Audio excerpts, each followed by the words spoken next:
ലോകം ഇന്ന് ഒരു വലിയ ദുരന്തത്തിലേക്ക് നീങ്ങുന്ന കാഴ്ചയാണ് നമ്മൾ കണ്ടുകൊണ്ടിരിക്കുന്നത്. മുമ്പൊക്കെ നമ്മൾ യുദ്ധത്തെക്കുറിച്ച് കേൾക്കാറേ ഉള്ളൂ. എന്നാൽ ഇന്ന് യുദ്ധം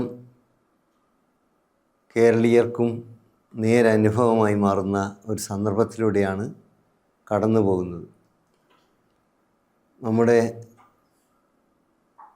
വീട്ടകങ്ങളിൽ ആവശ്യമായിട്ടുള്ള പാചകവാതകം മാത്രമല്ല, നമ്മുടെ സുഹൃത്തുക്കളും അയൽവാസികളും ബന്ധുക്കളും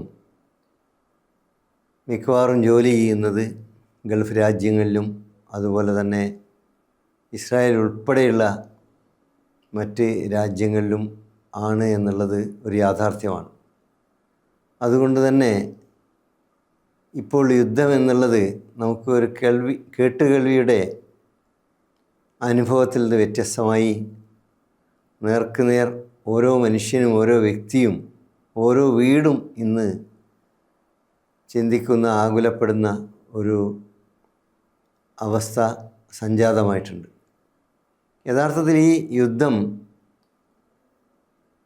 നമുക്ക് മേൽ അടിച്ചേൽപ്പിച്ചാണ് എന്നുള്ളത് നമ്മൾ തിരിച്ചറിയേണ്ടതുണ്ട്. മാനവരാശി ഇത്തരമൊരു തിരിച്ചറിവിലേക്ക് വരാത്ത കാലത്തോളം യുദ്ധക്കൊതിയന്മാരായിട്ടുള്ള ഭരണാധികാരികൾ തീർച്ചയായും അവരുടെ ഇത്തരത്തിലുള്ള പൈശാചികമായിട്ടുള്ള മനുഷ്യത്വരഹിതമായിട്ടുള്ള സാമ്രാജ്യത്വ വ്യാപനങ്ങളും അതുപോലെ തന്നെ കുടില തന്ത്രങ്ങളും മനുഷ്യർക്ക് മേൽ അടിച്ചേൽപ്പിച്ചുകൊണ്ടേയിരിക്കും.